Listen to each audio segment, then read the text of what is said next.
उदाहरण नंबर 7 है, प्रतिस्थापन विधि द्वारा निम्न रैखिक समीकरण को हल कीजिए। क्वेश्चन है, इसका रैखिक 2 चर वाला रैखिक समीकरण दिया हुआ है 7x - 15y बराबर 2। एक है x + 2y बराबर 3। इसको प्रतिस्थापन विधि से हल करेंगे। कौन विधि से? प्रतिस्थापन विधि। होता क्या है, एक समीकरण से मौन निकाल करके दूसरे में स्थापित करेंगे, इसी को प्रतिस्थापन कहते हैं। एक का मौन निकाल करके दूसरे में रखना। तो इसमें सबसे पहले समीकरण मौन लेगा इसको, तो समीकरण चलेंगे 1 से। समीकरण 1 से समीकरण 1 जो है उसको पहले लिख लेते हैं। 7x है - 15y है बराबर में 2 है। इसको x या y का वैल्यू यहाँ से निकालेंगे। x का मौन निकाल लो यहाँ से, -15 ऐसा करो, इसको उधर भेज देते हैं तो बराबर में होता जाएगा 2 + में 15y। यहाँ से x का मौन निकालेंगे तो क्या होगा, 2 + का 15y और बटे में 7। ये हो गया समीकरण नंबर 3।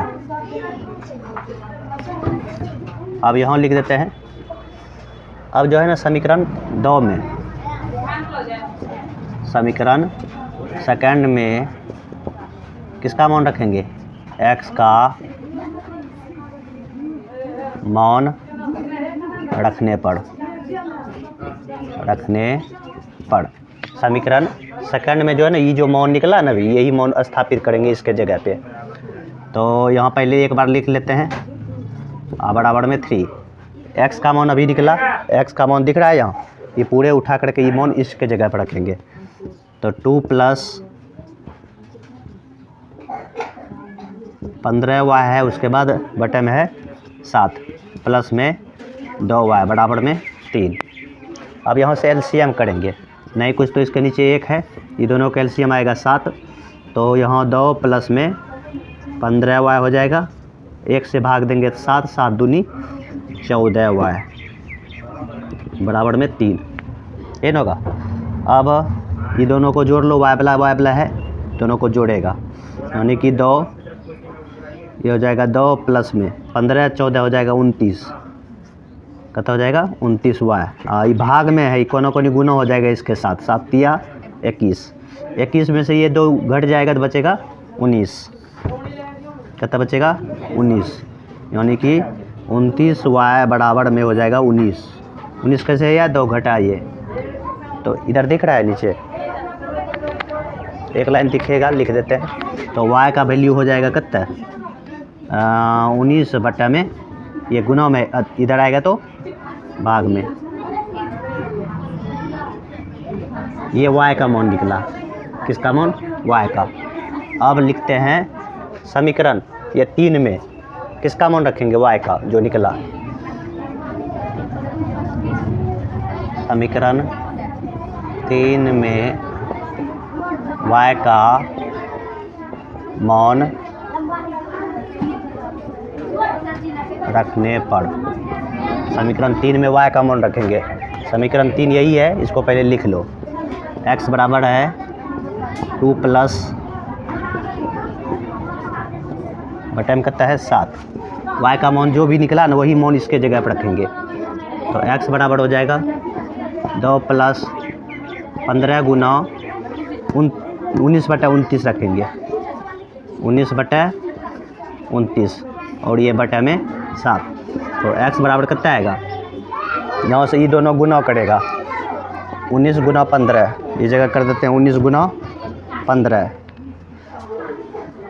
तो 5 × 9 = 45, बाकी 4, 5 4 हो जाएगा 9, ये हो जाएगा 19। यानी कि 5 9 18, बाकी 1, ये हो गया 285।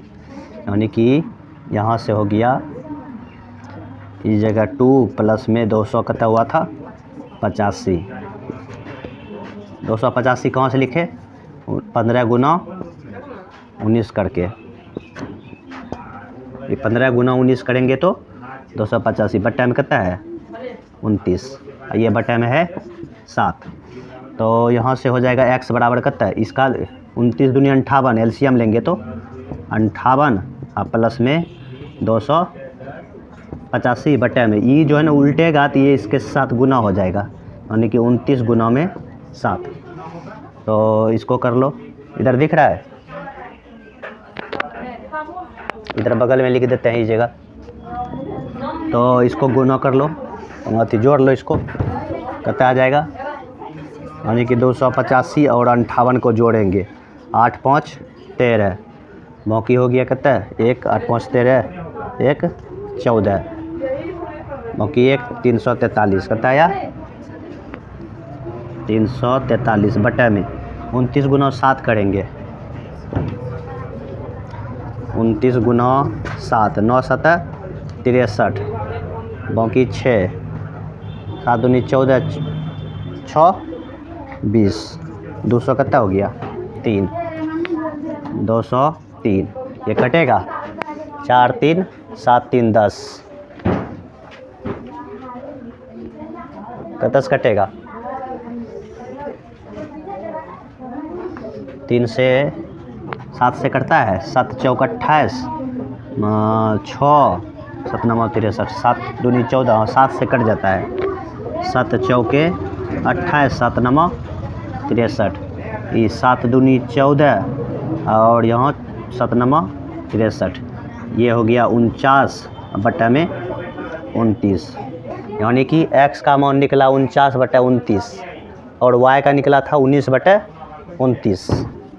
तो आंसर क्या कहलाएगा, आंसर इधर लिख सकते हैं, आंसर यहाँ पर लिख दो, अतः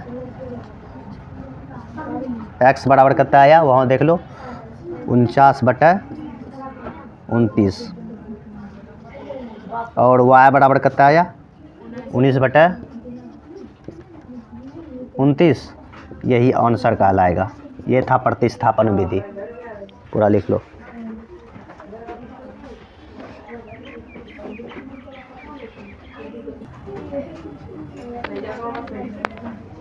चलो उदाहरण नंबर 8। उदाहरण नंबर 8 का क्वेश्चन कहता है प्रश्नावली 3.1 के प्रश्न संख्या 1 को प्रतिस्थापन विधि से हल कीजिए। प्रतिस्थापन विधि से x और y का मान निकालना है। ये क्वेश्चन हमने पहले बता दिया था ग्राफ विधि से, लेकिन वहाँ हल किए थे। कहता है आफ्ताब अपनी, ये प्रश्नावली 3.1 का 1 नंबर का क्वेश्चन ये है। आफ्ताब अपनी पुत्री से कहता है कि 7 वर्ष पूर्व मैं तुमसे 7 गुनी आयु का था, अब से 3 वर्ष बाद मैं तुमसे केवल 3 गुनी आयु का रह जाऊँगा। तो ये कह रहा है इसमें x और y का मान निकालना है। ये पहले बता चुके हैं इस क्वेश्चन, तो वही पूरा प्रोसेस करेंगे। अगर बढ़िया से जो समझना चाहते हो तो पीछे का देख सकते हो क्लास निकाल के। तो इसमें क्या करेंगे, सबसे पहले मानेंगे, माना कि आफ्ताब की आयु, आफ्ताब की आयु x वर्ष तथा उसकी पुत्री की आयु y वर्ष। उसकी पुत्री की आयु को मान लेंगे y वर्ष। अब कहता है 7 वर्ष पूर्व, पूर्व मतलब हम तुम लोग को पहले बताए थे, पूर्व मतलब माइनस करना पड़ता है, वर्तमान उम्र में माइनस करना पड़ेगा, और बाद मतलब बाद हो या पश्चात हो, बाद हो या पश्चात हो, तो इसमें वर्तमान उम्र से प्लस करना पड़ता है। तो यहाँ कहता है 7 वर्ष पूर्व, और लिखेंगे 7 वर्ष पूर्व आफ्ताब की आयु। तो कितना हो जाएगा, 7 वर्ष पूर्व की बात किया है तो घटेगा इसमें x माइनस 7 वर्ष, और 7 वर्ष पूर्व उसकी पुत्री की आयु। उसकी पुत्री की आयु क्या हो जाएगा, वर्तमान उम्र है y, तो y में से 7 घटेगा, इतना वर्ष हो जाएगा उसका पुत्री का आयु। अब जो है ना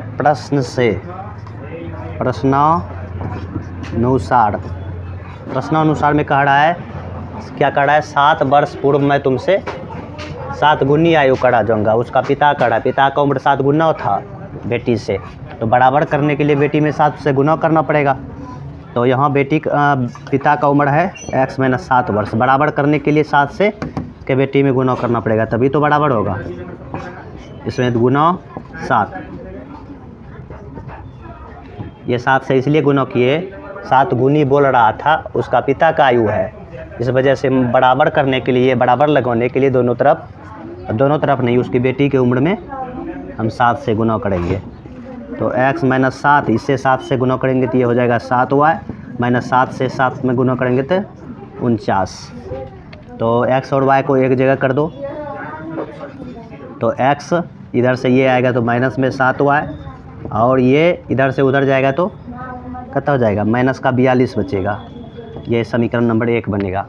एक तो और इससे समीकरण बनेगा, पहले इसको लिखो।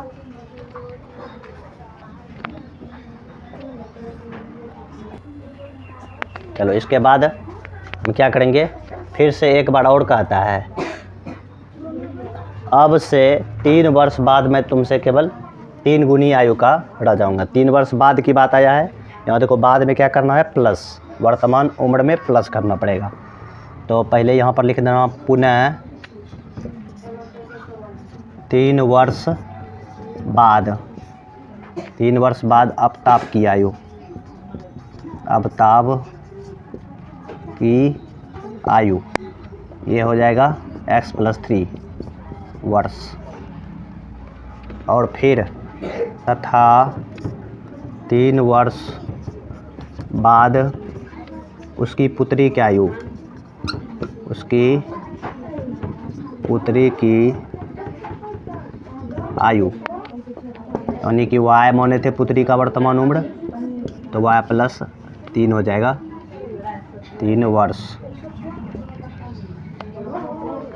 अब इसके बाद जो है क्या करेंगे, प्रश्न से एक राम में कहता है 3 गुनी हो रहा है इसका पिता का, तो इसको बराबर करने के लिए इसमें भी 3 से गुना करना पड़ेगा बेटी में, तो ये हो जाएगा x+3। अब बराबर करने के लिए उसके बेटी के उम्र में 3 से गुना करना पड़ेगा, तो x+3 बराबर में हो जाएगा, 3 से गुना करेंगे तो ये हो जाएगा 3y, और 3 गुना 3 करेंगे तो ये होगा 9। तो इसको भी एक जगह कर लेते हैं, सब x y को समीकरण बना लेते हैं। माइनस का 3y पट्टी आएगा तो माइनस में होगा, और ये 9 हो गया ई पट्टी, और ये प्लस में इधर आएगा तो माइनस, x-3y बराबर में कितना हो गया 6। समीकरण नंबर ये 2 हो जाएगा। इससे पहले 1 बना चुके हैं, देखो इसको, तब इसका x और y का मान निकालेंगे। अभी दोनों समीकरण को हम प्रतिस्थापन विधि से हल करेंगे, x और y का मान निकालेंगे। x होगा आफ्ताब की आयु, y होगा उसकी पुत्री की आयु, उसका वर्तमान आयु का पता चल जाएगा। यहाँ से समीकरण लिखेंगे 1 से, समीकरण 1 से 1 में वही काम करेंगे जो प्रतिस्थापन विधि अभी सीखे थे, x-7y बराबर में माइनस का 42। तो x ये जो है ना माइनस में वो पट्टी जाएगा तो प्लस में हो जाएगा, माइनस का 42 प्लस में 7y, ये समीकरण नंबर 3 हो जाएगा। अब यहाँ पर लिखना समीकरण 2 में x का मान रखने पर,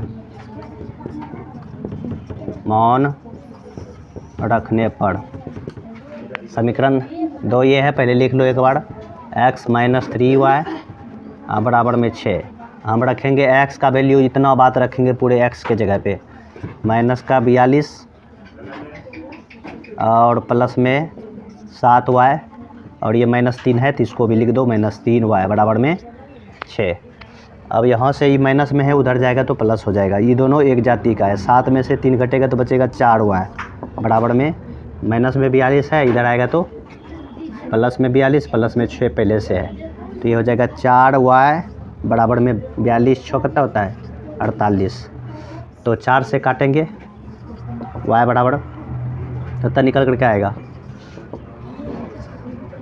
4 से काटो, 12 चौके 48, 12 में 1 कैंसिल हो जाएगा, 12 निकल गया y का वैल्यू। अब इधर लिख दो समीकरण 3 में y का मान रखने पर, समीकरण 3 में y का मौन रखने पर। समीकरण 3 था x बराबर -42 और प्लस में 7y। तो हम यहाँ पर क्या रखेंगे, y का वैल्यू रखेंगे 12। यहाँ से आया है y का वैल्यू, y का अमाउंट रखो यहाँ से -42 पहले है, इसको लिख देते हैं, प्लस में 7 गुना 12, ये ना आया है। तो x बराबर कितना हो जाएगा, -42, 12 7 84, 84 में से 42 जाएगा तो कितना बचेगा, 42।